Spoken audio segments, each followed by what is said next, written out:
At the Hospitality Strategy Lab. My name is Jason Luttrell. My guest today is pioneer in the field of understanding how your brain makes purchasing decisions. Please welcome Dr. Kai-Markus Muller, a leading neuroscientist, professor, and the award-winning author of The Invisible Game, who developed the innovative neuropricing method. Dr. Muller, thank you so much for joining us. Welcome to the show. Thank you so much for inviting me. Looking forward to this one. Okay, so tell me about your work. Well, my main job is being a professor of consumer behavior at a German business school. And I'm interested in how the brain makes purchasing decisions, how we prefer or don't prefer to buy this or that steak, to book this or that room, or to buy this or that drink. And why we do this, and why we are sometimes happy with the price and sometimes we are not so happy with the price. By the way, I have side jobs as a director of pricing research with Neuroscience. It's a consumer neuroscience research firm in Amsterdam, and I'm chief of behavioral strategy with Rateboard. That's a dynamic pricing company for hotels in the Alps based in Innsbruck, Austria. Okay, so you're not busy at all. Not at all. You're just waiting around for the phone to ring, huh? That sounds like 10 full-time jobs that you have. Kind of, yes. I also have a family. Wow. Okay, so how does your work apply to? Let me just like zoom out. How do people make decisions? So how do people decide which cup of coffee to buy? Yeah, that oftentimes depends actually on the choice architecture. So we believe that we go out to a store or we go out to a bar and we want to buy this or that coffee. However, it depends on which choices are presented to us, and that influences strongly which decision we are going to make. So a classic is you go to the cinema and there are three versions of popcorn, a large one that's somewhat overpriced and a small one that's also somewhat oddly priced. But then there's one that looks like the golden middle, and it seems to have just the right price. And suddenly, that looks like it's a really good choice, and that's the thing we want, right? Obviously, if you think about it, it's just all based on how the owner of the cinema has designed the choice of those popcorns. And interestingly, depending on how you actually are making these choices, people are going to buy the middle one, or they're going to buy the small or large one. Okay, well, in America, of course, we buy the supersized version of everything. But regardless of what the price is, it seems like we don't care. All right, so one thing that I've always been bothered by is when I walk to a restaurant or a bar and I see just like infinite choices. How do you design how do you how do you design the choice that you want people to make? Yeah, a lot of choices are a problem. Why? Because our brain really dislikes making choices, and it's hard work. You got to think. You potentially even got to calculate. And despite the fact some of us like numbers, really we don't like to do this intuitively. It requires energy, actually.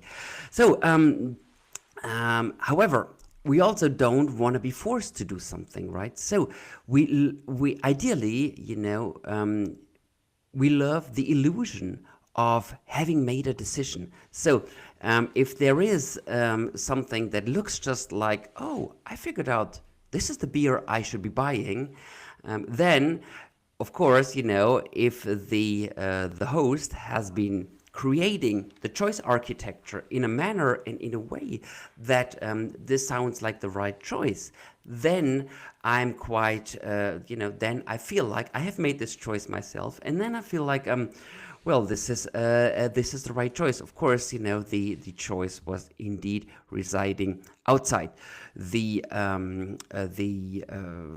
outside my own brain, so to say. Here's maybe a little story to make this thing a little more intuitive and less theoretical. It's not from hospitality, but it has been actually demonstrated to work in hospitality in a very similar manner. So not so long ago, my cousin visited me, and he was wearing a a new cashmere sweater. And now I'm talking European prices for sweaters, which are quite high. So he came to me and said it was 250 euros, so something like, I don't know, 250, $300 for this cashmere sweater. And I said, well, nice sweater. And he said, oh yeah, that was a bargain. It was just 250 euros. And I was quite surprised, like, okay, it's a nice sweater, and I think it's a wonderful choice, but why do you say it's a bargain? This is a very odd thing to say. So indeed, what had happened, he had gone to the store looking for business sweater, and this guy, the sales guy, came up, and he brought him a sweater that fit very well.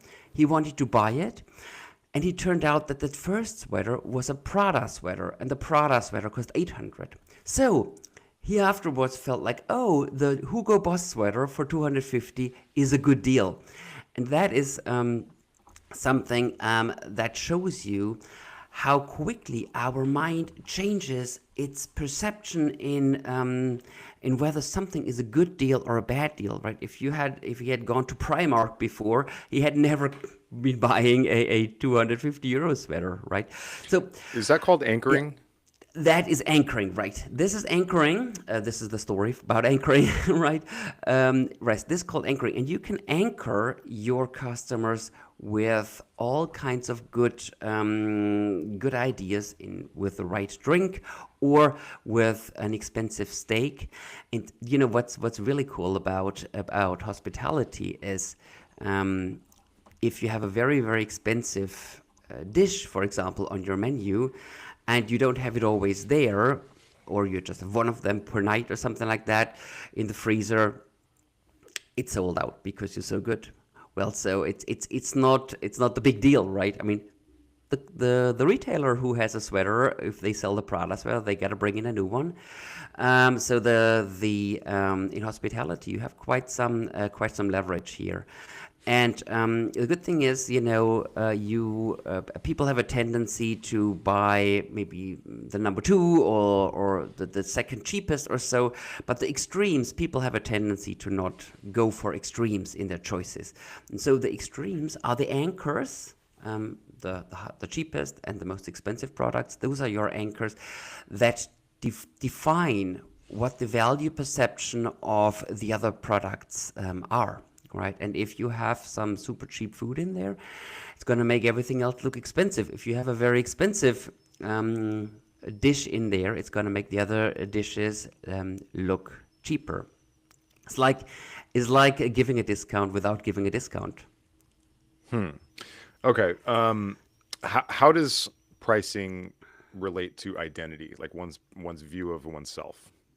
Because the reason I ask is because sometimes people order things and they go to a certain place because they see themselves as that kind of person. Now, how does that apply to pricing? Is there any correlation there?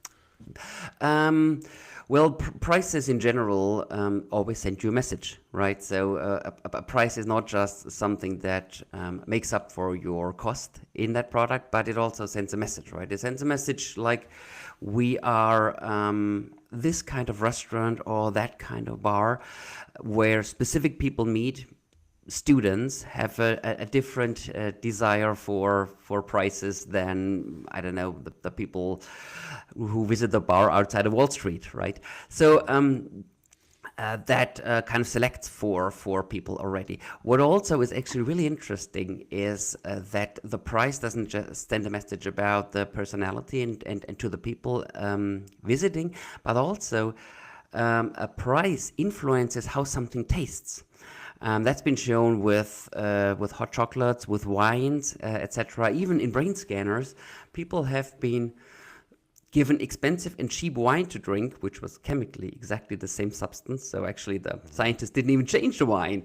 They were given cheap wines and expensive wines to drink, and it turns out that their pleasure centers in their brain that code for tasting something really good, they were much more active than when they tasted a cheap wine. So you see that price is even a sensorial experience. Oh, that's astonishing. That's really astonishing. What kind of mistakes are you seeing in pricing that when you walk into a place and you're like, what are you guys thinking? Something that I see very often is that business owners, especially in hospitality, they think quite economical. And for example, let's say there's a calibration mark on a glass, right?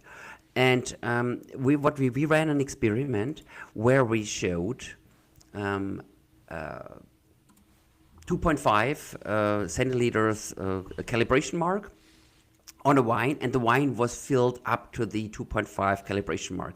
And we had a different scenario shown to different people where it's just a zero point 0.1 calibration mark. So it's like significantly less than half the amount, filled slightly above that point 0.1 calibration mark, right? So it was clearly much less than the other wine, right? So if you You're ask, talking about you're talking about the etching on the glass that says that this is exactly what this measurement is. yes, exactly, Okay, got it. exactly. Okay. We have that in Germany. Yeah. No, we do that here. We don't do it enough, but it's typically not etched on the glass. It's like as in the curvature of the glass is a specific measurement. Yes, But yeah, yes. but we know what you're talking about. We Okay, got it. okay. It's a very general thing. I mean, we use the calibration mark to get it some mathematical benchmark here. And what we did here was the following: we showed both of these, and we to different students, and they were both classes were valued at €4.50, and we asked, would you recommend this restaurant, right? So obviously, objectively, economically, the one that's filled up to the 0.25 mark is more and should be getting a higher rating, but it got a lower rating, right? Because it looks rather cheap, right? It like you get just what you paid for. There's nothing, no add-on, right? The other one, however, was filled substantially above the 0.1 mark, and people rated it much better, Even though it was much less in volume. even though it was much less, right? But it looked like the host was a generous person, right? Of course, the host was not a generous person because he charged the same amount than the other host, right? The only difference here being its entire effect breaks down when you compare the two side by side. And we showed this to a third group of students, and they compared them side by side, the two, and they said, "Oh yeah, the one with the 0.25, the larger one, gets the higher rating."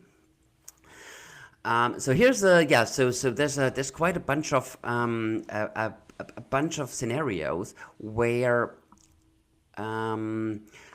people who work in hospitality think very economically and think like, oh well, objectively this is better than nothing, right? We ran in a similar scenario. We, for example, showed a hotel with a gym that had 3 out of 5 machines working, right? And the other hotel, we showed exactly the same hotel without that gym, right? Got the same effect, right? So a hotel that has no gym got a better rating or got higher willingness to pay than a hotel that had a gym that was slightly dysfunctional, right? So, and the issue is you only go to one hotel. You don't go you don't compare the two side by side, right? So once you are there, and not everything is spectacular, you have a problem, right? Everything that looks a little bit all too frugal or seems to be not in perfect shape, it looks, it's suboptimal, right? We've been also looking at, for example, breakfasts, right, where we had eggs sunny side up and hard-boiled eggs were out. And it was it was worse than having no eggs at all in the breakfast, right? It's better you don't have any eggs than you have a menu where stuff stuff wasn't working, or buffet where the hard-boiled eggs were no longer served. Okay, so what if you just had one type of eggs that was done perfectly, and That you would didn't offer a choice? You said we do eggs one way. We only do eggs like this, but they're the best in the world. Like, does that impact the perception of quality? Yes, that's a decent way of marketing it, right? So, well, you can have two eggs as long as long as they are as they're really good and everything's perfect as well. But I think to say we have a bunch of fewer choices. We have a good selection, but we have fewer choices, and everything we do is perfect, is much better than having a lot of choices and then having a suboptimal preparation for these choices. The additionally, okay, No, sorry, sorry, go ahead, please. yeah. Additionally, as I said before, the brain really doesn't like choices. So if you have this huge menu with lots and lots and lots of choices, you overburden the mind of the consumer, and in the end, you can only eat one schnitzel anyway, right? It's yeah.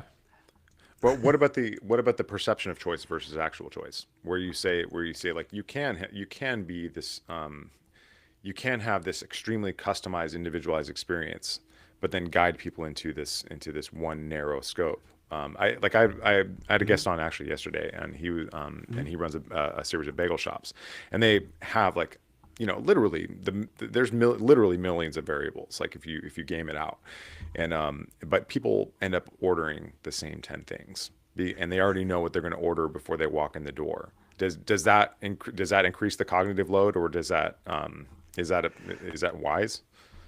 Um, That's funny because it's one of the weird things about asking people explicitly what they want and conducting marketing research.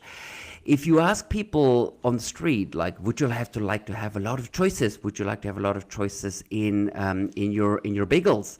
They would they will say, yes, I want to have all the choices. And I want to make all those decisions, right? But when you get in, it's much easier. You have these 5 or 10 versions, and they are called X, Y, and Z, and they have a fancy name, and then people will choose them. This has, for example, been very well studied with cell phone contracts, right? If you ask people whether they want to have a cell phone contract and have all the choices, they'll say, yeah, I want to choose the minutes, I want to choose the gigabytes download, and I want to make all these choices. But when it comes to the real sales data, people will never make these choices. They'll either take the S, M, or L version or XL version of the contract, Medium, and that's large, a yeah, predefined right. Yeah, it's an option, a predefined option, and they'll make this choice. And this is very similar to the bagel, and yeah, in any food we have. All right, talk to me about free. What does free mean? Um, Free is something that makes our mind work differently. Typically, when we order something, we are in the economic mode. We think like we pay something and we get something. When you offer something for free, people will overvalue this dramatically.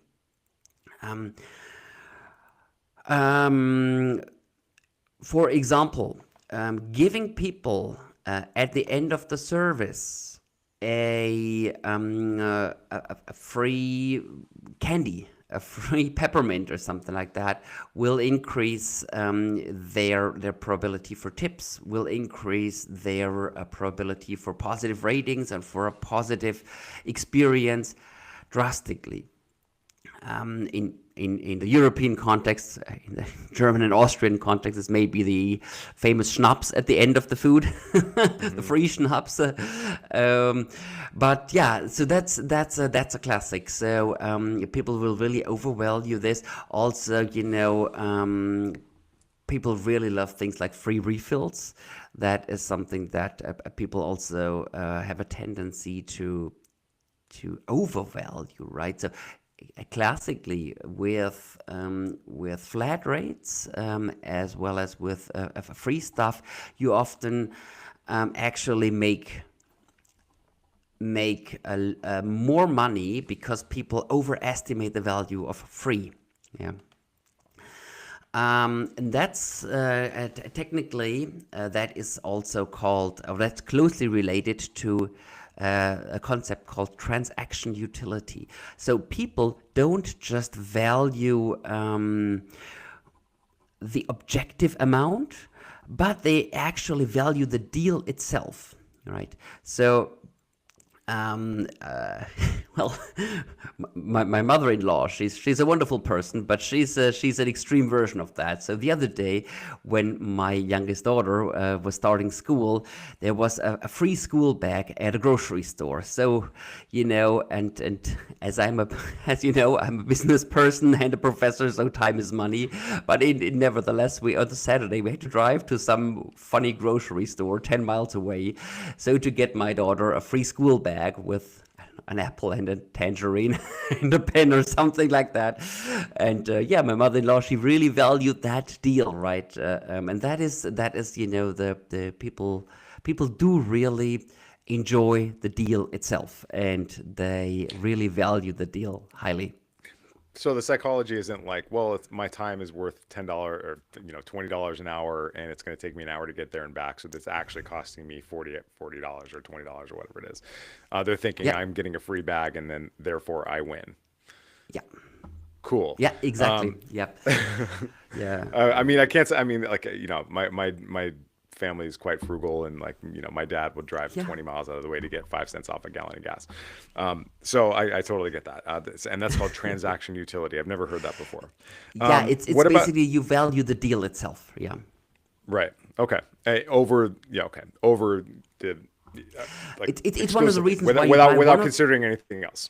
yeah, it's one of the reasons why you pay for one of the same beer, I don't know, three times the price, whether you buy it from the grocery store or you buy it at a fancy resort. Okay. All right. What about free as an enticement? There's a couple different layers of free that I wanted to explore with you. One of them is free as an Okay. enticement, as in come in, buy one, get one free, or come in for a free thing in Yeah. order to do this. Like it's kind of like and then the other one is Yeah. free as a surprise. But let's start with the first one. Like what's free as an enticement? How does that work? Okay, great. So free as an advertisement works well. It works much better than discounts actually.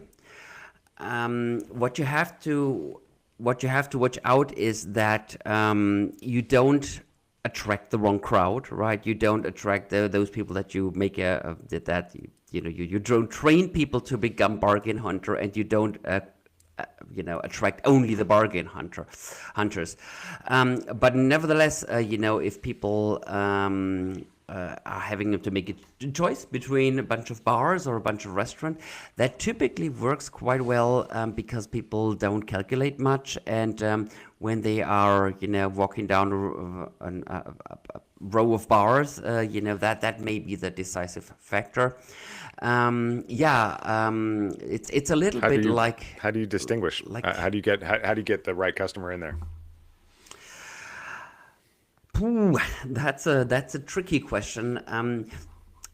What's important about free is that it has a much less of an impact on the quality perception, because we think differently, right? We as I said, we don't think economically. We think more in terms of a gift or something like that, and a gift can be of high value, right? So it's important, or it's the right thing to do, because it won't devalue, it won't have such a strong impact on the wine, for example. As we said, a discounted wine tastes less good. A free refill, it doesn't change the perception of the wine. So that's an important point, an important positive point. Yeah. And All right. Well, yeah, let's get into free as a surprise, and I'll give you an example here. yeah, I referred to this example a million times. One of the best bars in the world called the Dead Rabbit, and if you walk into their cocktail bar on the second floor, it's widely considered one of the best bars in the world, reinforced year after year after year. And one of the things that they do is the first thing that they do is they give you a small taste of something. We call it in the business, we call it a splash, or we call it an amuse. And they always get a taste of something in their hand, and it never shows up on their bill. What goes through your wow. mind when you hear that? There goes a lot through my mind. one thing that works really well is reciprocity, right? We are social animals. We've grown up in small tribes, and when someone gave something to us, we were always reinforced to return that, right? And this runs deep, and we are working very well. This works very well with our with our mind and with our evolutionary mind. With We're still going. Sorry, yeah. Sorry. My camera popped out. Okay, So camera. the evolutionary mind with reciprocity. Can we possibly cut this right? Okay. Anyway, yes. So this works well with our evolutionary mind. We want to give back, right? And we of course understand that the bar owner runs a business, and the bar owner needs to make his money. And so we are much more likely to buy something there and to buy potentially an additional drink, especially if this is a particularly good bar, right? And if the expectation matches the taste, we're in the right business. Okay, so is there any causal relationship between receiving something for free and spending more money? Absolutely, yes. We will spend more money simply because we want to give back. We are trained on reciprocity. We have learned that, and we have an evolutionary heritage to give back when somebody gives something to us, and therefore we are spending more money, and we are giving back. Plus, Okay. the good taste. If it tastes good, it's always a reason to buy more. Right. Of course. All right. I mean, this is played out time and time again. If you once you see it, you can't. Once you hear it, you can't unsee it. So it's like if you ever go to buy a car, for instance, they're going to give you a bottle of water, the very first thing, and that's kind of what's interesting about the reciprocity is because we just feel compelled to reciprocate. I think that's fascinating. Yeah. What has neuroscience taught us about how the brain processes price? Did you have a story about that? So when when we see something and we want it, and of course maybe we've even tasted it before, we want it even more. Our nucleus accumbens is active. That's the region in the brain that is active when we feel good, right? That is, when we get rewarded, when we feel pleasure. That's our pleasure center. Next thing, when we see a price, our pain area is being active, right? The insula, it's an area that's typically active when we feel pain. And then there's a balance between those two. When the pleasure is higher, our decision centers in the front of our brain are becoming active, and we will buy. When the pain is higher, decision centers will reduce their activity, and we unfortunately won't buy. Beyond that, we also have developed, in my laboratory, we have developed a tool to measure willingness to pay directly from the brain using the electroencephalogram. That's this thing that looks like a bathing cap that has the wire sticking out and where you can measure those brain waves. And this device is very cool when it comes to measuring whether something matches in the mind or not, right? So I could give you a word like bread and then a word butter, and your brain will signal to me that these two things match, right? If I give you the word internet and butter, it's the same six letters on the screen, but I'll get a mismatch because the internet has basically not much to do with butter.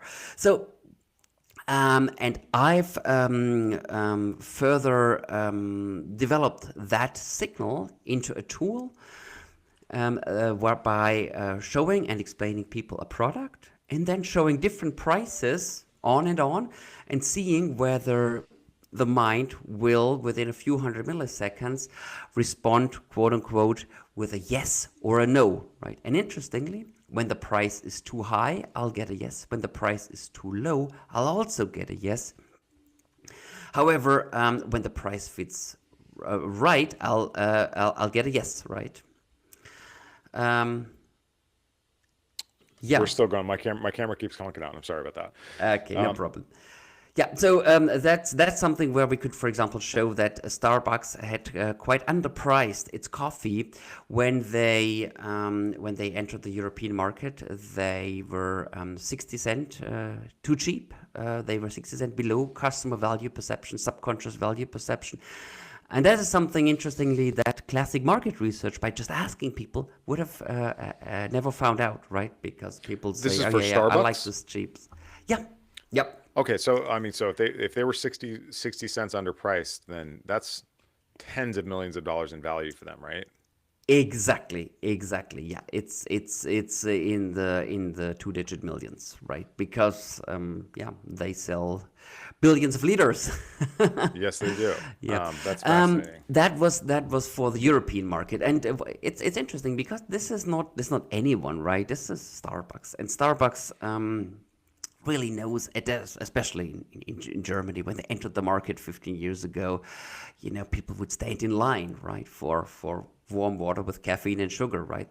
Would stand in huge lines, and they would buy a little bit of America, they would buy a little bit of the great wide world, and maybe the other gender looking at them when they walk around with a fancy new Starbucks cup. Mind these things have, the fanciness has died down and it's become normal, a normal thing, but still it has this, this American touch. And coffee has a high margin, so you really want to hit the price right there. And even Starbucks, who really knows a lot about consumer psychology and a lot about marketing, in that case, they've been off by a few cents. Crazy. Yeah, I mean, I mean, what I'm gathering so far is that like have less items on your menu. Have less items on your menu. Make something outrageously priced, whether Yeah, high or low. make it And high, put and something outrageously high. Yes, right, yeah, and on the then menu. maybe put something free in the beginning and or the end. Primacy and recency. Yes, that sounds really good. Putting something free at the beginning and the end works really well. And think about something that you can that could be your Prada sweater, right? I think that's kind of an important message, right? Because that is something I've been telling to so many businesses in different industries, and when that quote unquote Prada sweater doesn't sell, sometimes the businesses have the tendency to not offer it anymore, or to take it off the menu, or to take it off the list, Hmm.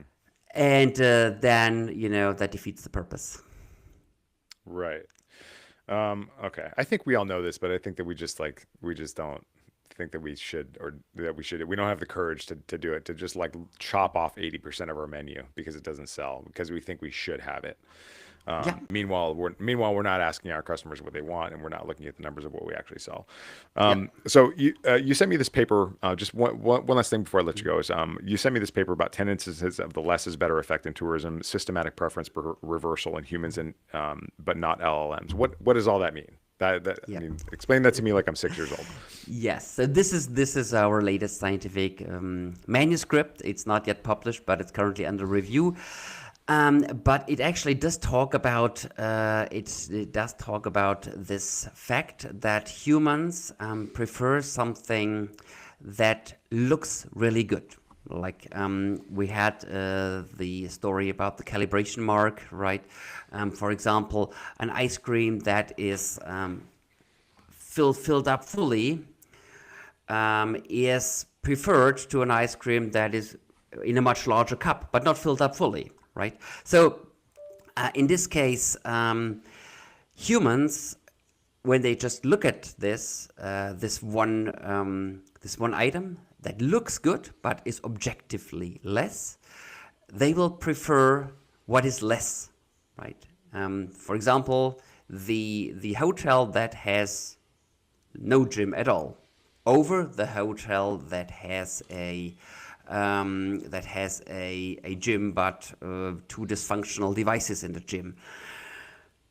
The effect breaks down or reverses when you show both of these things in side by side. Then they'll choose the objectively better piece. And interestingly, we've been showing all these effects. We've created 10 of these effects, and all these effects we've shown them to AI models like Perplexity, ChatGPT, and it turns out that these AI models do not have this effect. They always prefer the objectively better,